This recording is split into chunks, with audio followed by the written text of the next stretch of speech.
সবাইকে ঐক্যবদ্ধ হতে হবে, সবাইকে ঐক্যবদ্ধ হবে, ওয়ার্ডে ওয়ার্ডে ঐক্যবদ্ধ হতে হবে।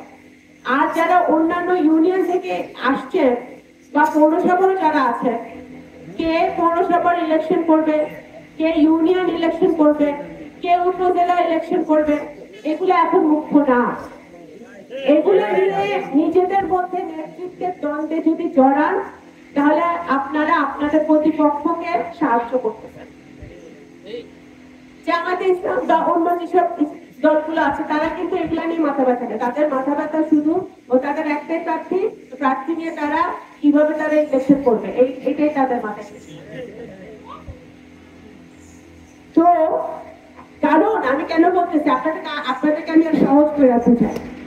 আগামী দিনে পার্লামেন্ট ইলেকশন যদি সুষ্ঠু ভোটে হয়, সেই নির্বাচনের পরে আপনার লোকাল নির্বাচন হবে, ইউনিয়ন নির্বাচন হবে, ওয়ার্ডের নির্বাচন হবে, মেম্বার নির্বাচন হবে, উপজেলা নির্বাচন হবে, পৌরসভা নির্বাচন হবে। সেই নির্বাচনগুলা প্রতীকে হবে না। শেখ হাসিনা যেটা করে গেছিল প্রতীকে, সে প্রতীকে নির্বাচন হবে না। আগে সিস্টেমে হবে যে আমার পৌরসভায় 5 জন 10 জন ক্যান্ডিডেট, সে যে মতের দলেরই হোক সবারই দাঁড়াবে। তাদের যদি নির্বাচন কমিশন যদি তাদের সব কাগজপত্র ঠিক থাকে, তারা দাঁড়াইতে পারবে, তারা দাঁড়াবে। জনগণ যদি ভোট দেয়, তাদের মানুষের ভোটে, পাবলিকের ভোটে সে হয়ে আসবে।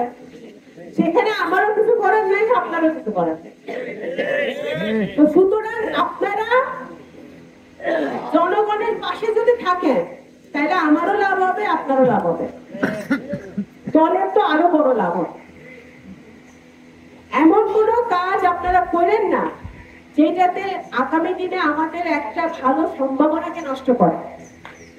আমরা নগরকান্দাকে কিছু হয়নি, নগরকান্দা আমি চাই না, আমি কেন্দ্রীয় নেতা হিসেবে আমি বহু জেলা উপজেলায় ঘুরছি গত 17 বছরে। ডেভেলপমেন্ট আমরা আরো অনেক উচ্চ পর্যায়ে নিতে পারতাম যদি এই গত দুর্নীতিবাদ সরকার না থাকতো।